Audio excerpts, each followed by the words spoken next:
Tässä on Pentti Kuriton. Hän aikoo laskea jyrkänteeltä. Nyt nähdään, miten hän kuolee. Tuolla näkyy hyppyri. Ja hyppyrin alla jyrkänne. Nyt hän taitaa kuolla. Sinne tippui.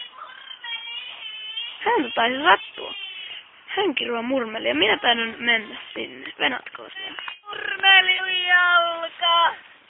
Ai murmeli mun jalka.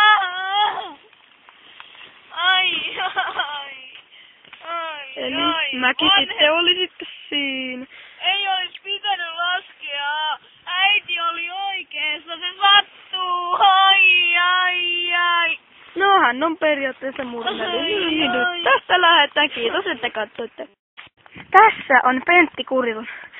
Hänen lempiharrastuksensa on hyppyä jyrkänteeltä, vaikka hänen vanhempansa kielsi. Nyt näette hänen yhden jyrkännehyppynsä. Se näytti ainakin raalta. Sitä varmaan sattui. Ai murmeli. Ai murmeli.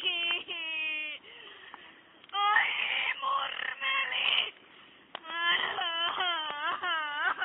Se oli sitten siinä. Kiitos, että katsois videon. Tässä on Pentti Kurittoman kaveri.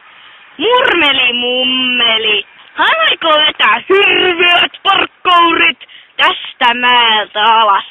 Ja nyt hän aloittaa.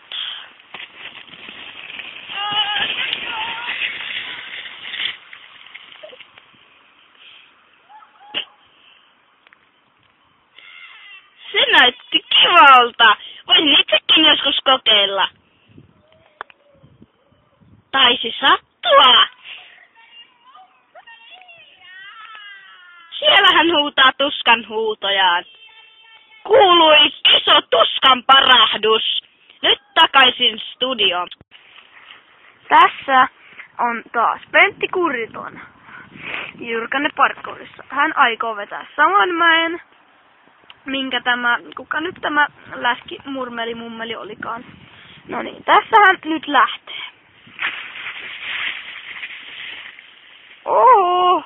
Se näytti pahalta, mutta ei varmaan niin pahalta kuin murmeli mummeli. Se veti kunnon parkkourit kyllä, mutta nyt taisi sattua. Pitääkö katsoa? No ei ketään kiinnosta tällainen Pentti läski Kuriton. Me lähdetään vaan pois.